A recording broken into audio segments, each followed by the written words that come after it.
M&J Audio Theater presents Chet Chetter's Tales from the Morgue.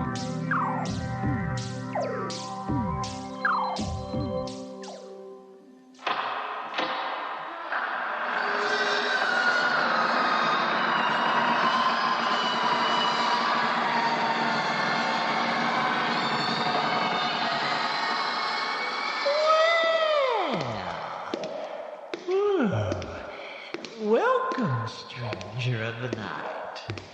Come right in and have yourself a seat. Rest your weary bones. Yes. Allow me to introduce myself. I am Chet Chetter, the morgue attendant. I'm also a licensed embalmer and the resident storyteller. Now, let's see what I have for you today. Yes. Yes. My story for today begins in Biloxi, at a new restaurant owned by a retired seaman named Buford Van Horn. Buford's Bar and Seafood Place, it was called. I have a cherry pie special there, Buford. Alrighty, one cherry pie special coming up. Will you be having any coffee with that, Mr. Ferris? Yeah, give me a coffee with about 6 sugars. Oh, a sugar coffee. I got you. I'm finished with this paper, Caesar, if you want it. Be sure to check out the headline. It's a doozy. Thank you, Doc Stone. Now, let's see here. Oh, no, it happened. Look at this, Buford. Yeah? Elmer Corn made the front page. Oh, well, that's not a surprise. He's the talk of the town. Saved from gator attack. Tuesday afternoon, a truck transporting 12 Louisiana gators to Marshall County overturned on Highway 171.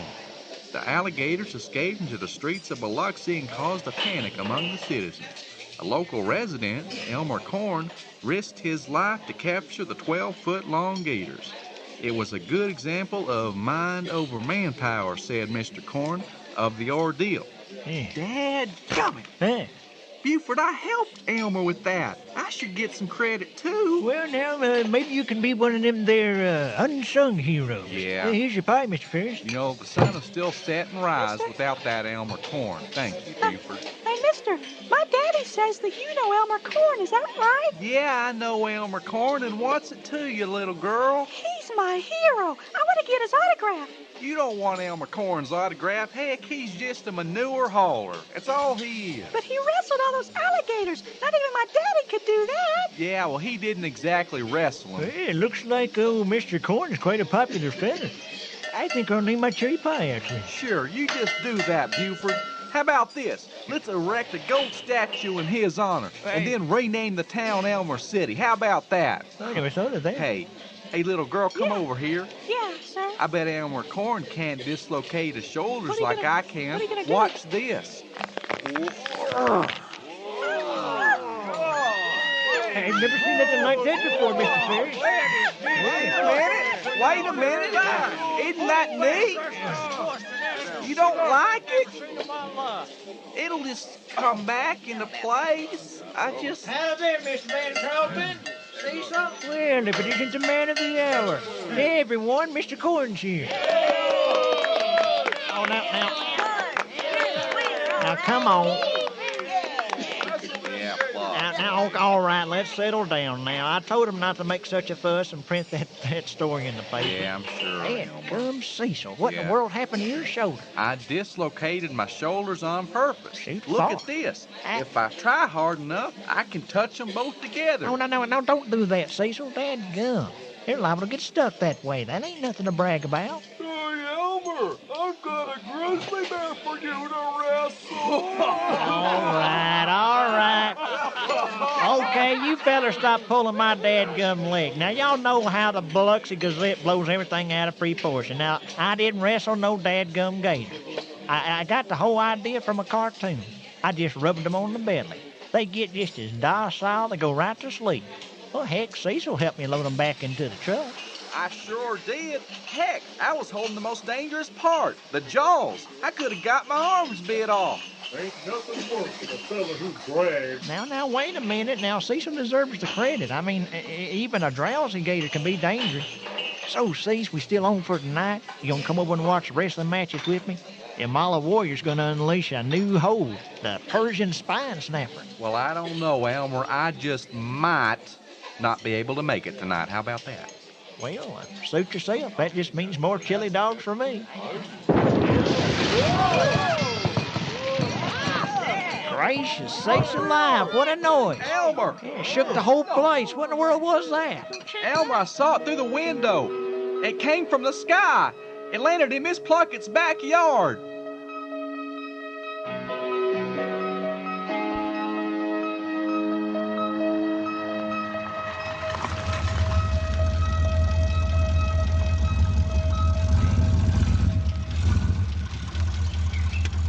Dadgum. Look at the size of that thing, Miss Buford. Whatever it is, it's landed in old Winter Pluckett's yard. Lord, that old woman's gonna have a conniption feast. It's a big metal thingamajig. Bet the size of my trailer home. Yeah, it's drawing a little crowd of onlookers, I see. You can bet your price steer this is gonna be in the front page of the Gazette tomorrow. Oh, yeah, this is exciting news. Almost as exciting as you wrestling in alligators. Oh, you get on out of here. Well, let's go golf with the rest of them. What do you say? Now, I want something done about this, Sheriff. Are you gonna do your duty and get these people off in my yard, or do I have to go get my squirrel gun? Now, you just simmer right down, Miss Pluckett. If there's gonna be any shooting done around here, I'm gonna do it myself. Hot dog, we get to use our pistol, Sheriff? Let's don't go for our guns quite yet. What do you say, Roland? Okay. So why don't you go up and tell that crowd to back away from that thing? We don't know what we're dealing with yet. Yes, sir, Sheriff. I'll go over there and holler at them right now. All right. Okay, everybody. Everybody back off now. Back off. It's police business. Don't make me use the tear gas and the rubber bullets now. Okay,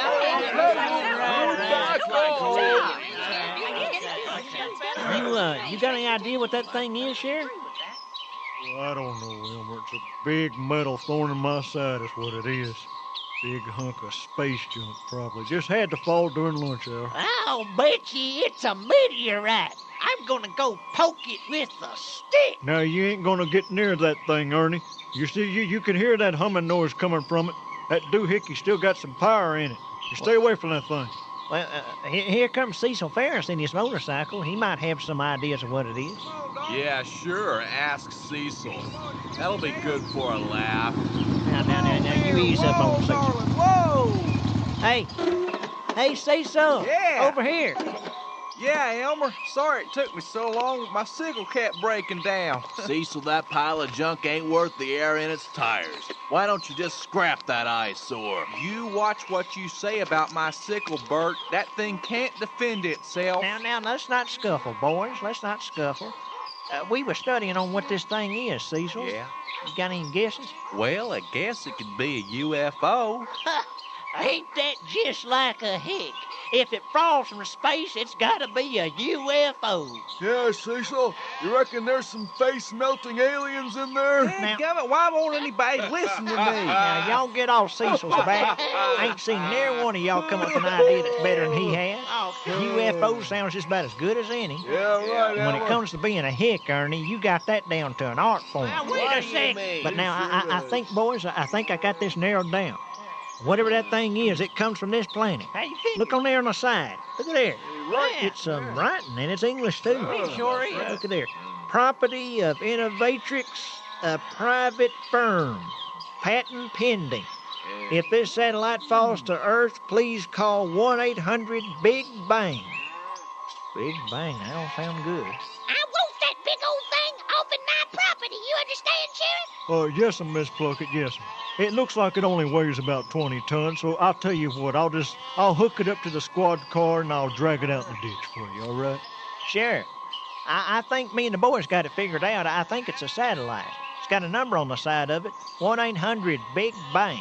Big bang, big bang. I gotta write that down on my hand.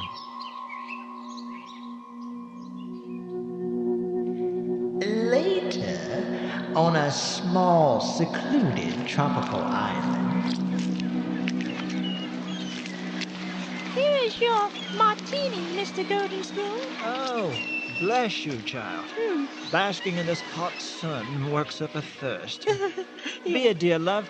Find someone to shimmy up that tree and retrieve me a pineapple, would you? I'm a tad peckish. There's a good girl. Of course, Mr. Golden Spoon. There's a telephone call for you on line 2. It's Mr. Van Swizzle. Van Swizzle? I told him not to call me here. Can't they run things for 2 bloody weeks? Now, this better be an emergency of biblical proportions, or I'll have his eyes cut out. Hello? Van Swizzle here. Van Swizzle, you boob. What is the meaning of this intrusion? We have a code red, Mr. Gold. What? The satellite has come down from orbit. Egad, man. Say it's not so. Darling, Yes, massage my temples, would you? of course. I received a call from America 5 minutes ago. America. The satellite landed in a rural village of Biloxi, it is called, I believe. Biloxi. The local police officer called. He Yeah. informed me that the satellite was indeed humming. Humming. Zounds. That means it's still functioning. Meet me at the Heathrow Airport in 4 hours, Van Swizzle. We're going to Biloxi the minute we can book a flight. Yes, Pray for the sake of your career we are not too late. indeed I will be praying. Oh, why can't my life run smoothly? After all, I'm rich. There now, Mr. Golden Spoon. Here's your pineapple. Putting on a record over there. And now, ladies and gentlemen, for your amazement, and for the Biloxi Gazette, Cecil Ferris, alias Dandy Daredevil, will defy death by jumping this 30 feet high and 50 foot long, whatever it is. I can't believe you're doing this, Cecil. You're gonna break your full neck or worse. Elmer, this is something I just have to do. Now, we're just going to see who's going to be on the front cover of the Biloxi Gazette tomorrow. Well, I know who's just liable to be in the obituaries. Cecil, that old motorcycle ain't gonna jump that satellite.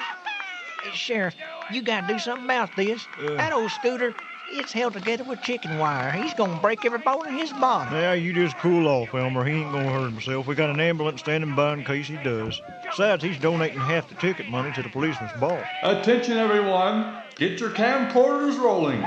The death-defying stunt will now begin. Sakes alive. Whenever you're ready, Cecil. Cecil, get off that sickle. No. Come on, you ain't got nothing to prove. No. Let's go frog gigging. You hear that, Elmer?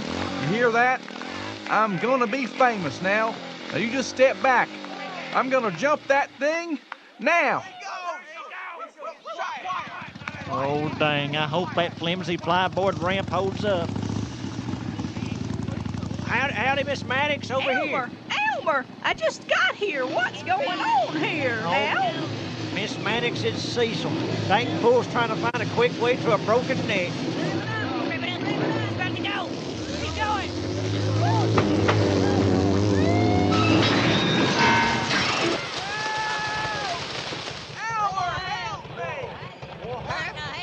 Did you see what happened, Elmer? The sun was in my eyes.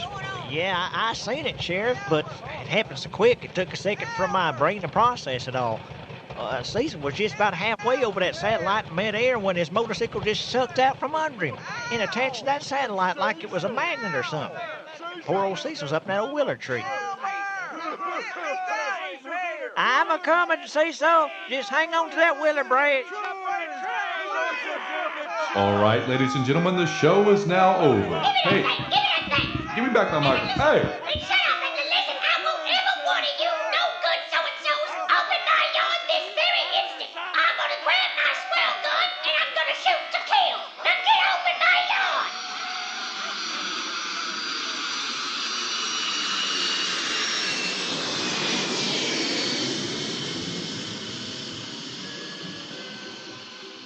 Confound it, can't you fly this jet any faster? The bleeding birds are passing us by. We're moving twice the speed of sound, Mr. Gold. Only Mark II? Are we in the Dark Ages or something? Drat. Come alive, Van Swizzle. There's no time for a lie down. What is it? How soon to Biloxi? Weather permitting, we will be there in approximately 4 hours. And how much longer until the 0 hour? It will be approximately 4 hours and 44 minutes to be precise. Oh, only 4 hours and 44 minutes, and my life could be ruined. This is not happening. I wish it all away. You are not alone in your despair. People could die, Mr. Gold. I smell a foul wind that grows danker by the minute. It reeks of lawsuits and lengthy prison terms. Oh, shut up, Van Swizzle, and go back to sleep. My only hope is they have the good sense to stay away from the satellite.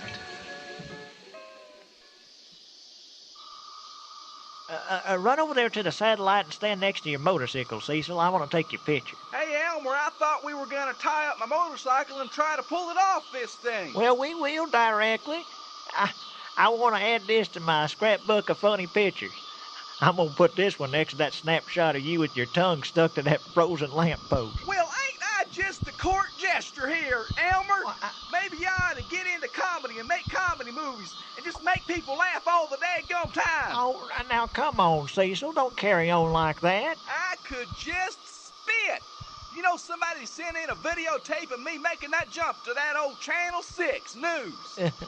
I know. I seen it. Heck, I imagine the whole town's seen it. Now, Cecil, you ought to be proud that you're a celebrity now. It ain't everybody gets on the Channel 6 hometown blooper show. This is the most humiliating thing that ever happened to me. Oh, now, Cecil, I wouldn't say that. I think when you got your tongue stuck to that frozen lamppost last winter, I think that beats it out in the humiliation department. That's right, Elmer. Get your yucks like everybody else. Just call me Sir Joke a lot. I just wish you could see your face, Cecil. You look like you just got through sucking a bushel of lemons. I was just fooling you, dadgum. Cecil, every dog has its day, and your day in the spotlight's gonna come. You just mark my word. All you need to do is have a little patience. Now listen here. Grab onto your sickle and act like you're really trying to pull it off. Really bug your eyes out and make your tendons stick out in your neck like you're really straining it, all right? Let's make it funny. Anything to get this show on the road. All right. That's it. Oh, I wish you could see yourself. Okay, Cecil, look at the birdie. I'm going to take this.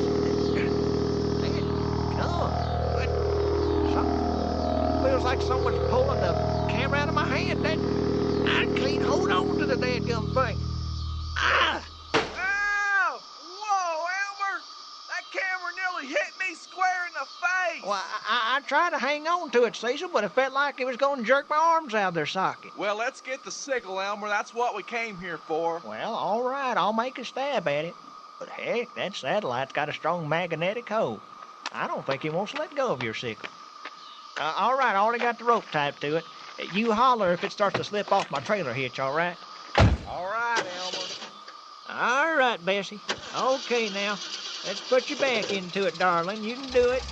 Hunker down, girl. Come on. Come on, Bessie, girl. Come on, you can do it. Come on, now. Oh, come on, girl. Put you back into it. Dang, the tires are spinning.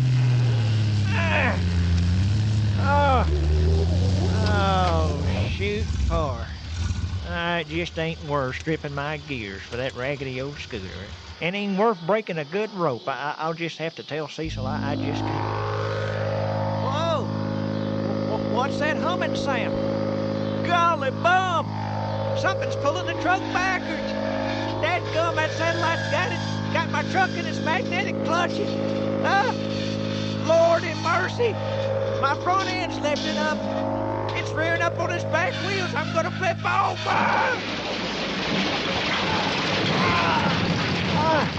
I'm sliding into that thing. Dadgum. The truck is collapsing in on me. It's like being in a garbage compactor. Good Lord of mercy. Elmer, you all right? You all right in there? Well, I've been better, Cecil. I feel more bruised than broken, though, so I guess I'm all right. How do I look from your perspective? You look lucky to be alive, Elmer. Goodness, your truck is smushed up like an accordion. Oh, Lord. I know this is a stupid question, but, did I crush your motorcycle? Yeah, it's junk now. Well, heck, let's face it, Cecil. It was junk to begin with. But I am sorry about it. Dang, I don't know how in the heck I'm gonna get out of this thing. Upside down in a crumpled up truck. This looks like the sort of thing we'll laugh at later on, but it ain't very funny now. I can't move my left foot. It's caught under a jagged piece of metal. Yeah? Would you go tell Sheriff McElroy that I'm hung up like this? Sure. He's got the jaws of life, you know. Yeah, the jaws of life. I've always wanted to see one of them things work, Elmer. I'll be right back. Quick as I can. Okay, thank you, Cease. Take your time. I'll be here when you get back.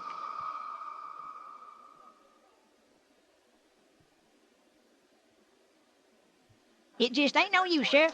Elmer's still in that truck. We tried everything. Tried the jaws of life. Yeah. Conroy Pip down at the Grease Monkey Haven Body Shop. He brought over his cutting torch. Yeah. But every time you bring anything near that satellite within 20 feet, swoop, clang.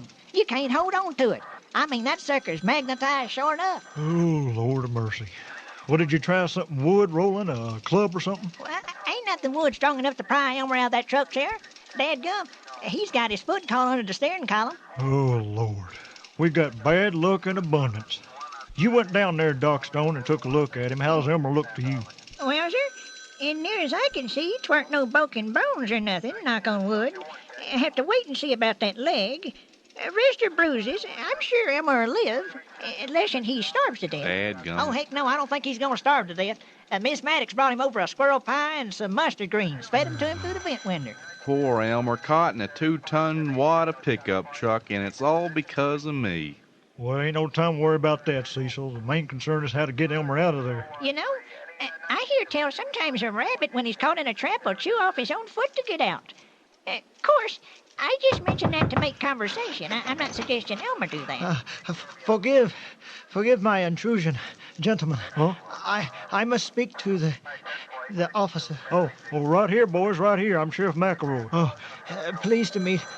Oh, so sorry. I've been running from the limousine. That's okay. I am Conrad Goldenspoon from Innovatrix. Oh. It is a private scientific research firm. Oh, you're the satellite boys. Indeed, we are the satellite boys. Oh, yeah, from 1-800-BIG BANG. Yes. You spoke to my assistant, Van Swizzle, over the phone. He could not discuss this matter in detail, I'm afraid. The phones have ears, you know. However, Big Bang is, well, it's sort of our attempt at glib humor. The satellite will not explode, I assure you. It will, in fact, implode. Implode? Yes, in 20 minutes, approximately. The satellite is actually an antimatter device, you see. All living things and non-living things are composed of matter, and science dictates that matter cannot be destroyed, but we think we have found a way to do it. Well, shoot, why did you want to do that in the first place? The primary goal would be waste disposal, plastics and the like. They take forever to decompose. Now they could be eliminated without a trace. Of course, this implosion was supposed to be tested in space. Gravity conspired against us. I know. And now this thing's gonna go off right here in Biloxi, and you say 20 minutes? That is correct. It is rigged with a timing device. However, I do not think there's any need for any serious concern, Sheriff. We passed by the satellite on our way here. We found a few metallic objects attached to it. It is sort of a side effect. It increases in magnetism as it nears the implosion. This will occur in a 50-meter radius, which is quite small, actually. Yeah. As long as no one comes near the object, no one should be hurt. Oh, no. The satellite itself will be destroyed, a few trees, but other than that, I think we're in the clear. Wrong, boys. Elmer Corn is caught in one of them metal objects clinging to that satellite. Caught in his pickup truck like a sardine. A possible fatality, Mr. Gold. Oh, I believe I'm going to swoon. We can't get Elmer out of there because of that magnetic field that thing is giving off. We gotta stop that thing from going off, boys. Oh. We got about 15 minutes left. Now come up with something. The only way, Sheriff, would be to have someone crawl into the satellite and disconnect some wires. It's a very small space, only about 5 decimeters wide. Only a child could fit. Yeah. Just a second. Cecil? Yeah? Why don't you show that man what you was doing at the bar the other day? Oh, that thing yeah. you can do with your shoulder? Yeah, I can dislocate my shoulders. Watch this. What does this disgusting display have to do with our dilemma? Well, sir, I would imagine that Cecil can fit into a space about 10 or 12 inches wide when his shoulders are collapsed like that. Oh, that could work. That could work. My man, are you willing to risk your life to save another? Say, I'd walk over hot coals to save Elmer. Well, keep them shoulders dislocated, Cecil. Let's go, boys. Cecil, Yeah. Cecil, what in the heck are you climbing into that thing for? You just sit tight, Elmer. I gotta dislocate some wires real quick. Well, why is everybody keeping their distance? Come on, Cecil, give me some answers now. What's going on? Do that. Are you sure them walkie-talkies ain't gonna static out around that magnetic field? Oh, no. We designed these comlinks in a laboratory. They contain crystal circuits to function under magnetic conditions. What in the heck are y'all doing, Sheriff? Come on, tell me. Ain't nothing to fret about, Elmer. You just sit tight. Everything's gonna be okay. Are you sure we're a safe distance for that satellite in case this don't, work out? Yes, Deputy, yes. 60 meters is more than sufficient. Now, silence, please. I must talk to Mr. Ferris. Young man, approximately 5 meters into the tunnel, you will find a small hole to the right, about 5 decimeters in diameter. What the heck is a decimeter?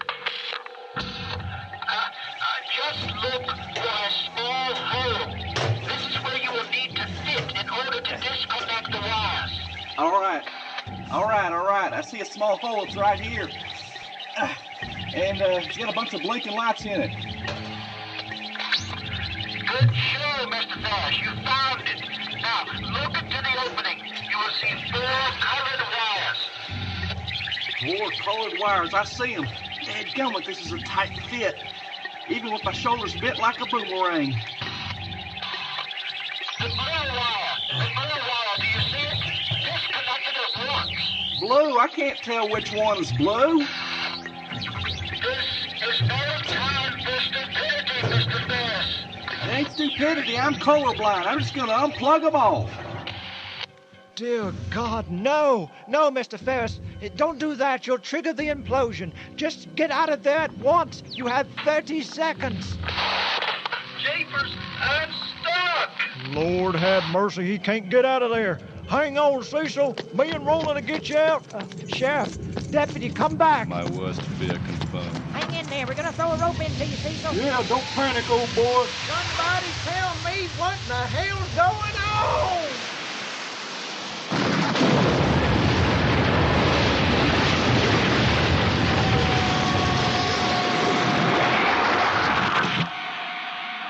Oh, no. They're gone. The police officers, Mr. Korn, Mr. Ferris, all gone. I've killed them all. Well, now, that was a grim ending, wasn't it? Well, this is a morgue, you know. But please, do not despair. This story has only begun.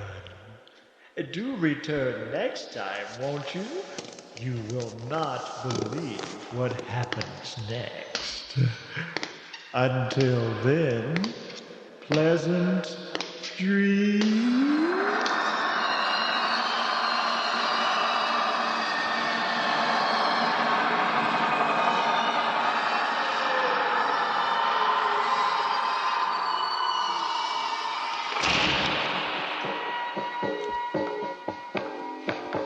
You have just heard Chet Chetter's Tales from the Morgue. Today's installment, part 1 of 1-800 Big Bang. The names and characters portrayed in this production are fictitious. Any similarities with actual persons, living or dead, is purely coincidental.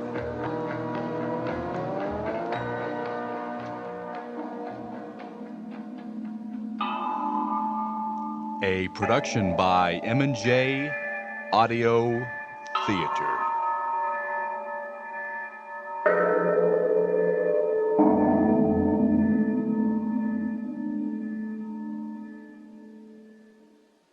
For correspondence, send to MJ Audio Theater, 923 East Main, Mexia, Texas. Mexia is spelled Mexia. Our zip is 76667.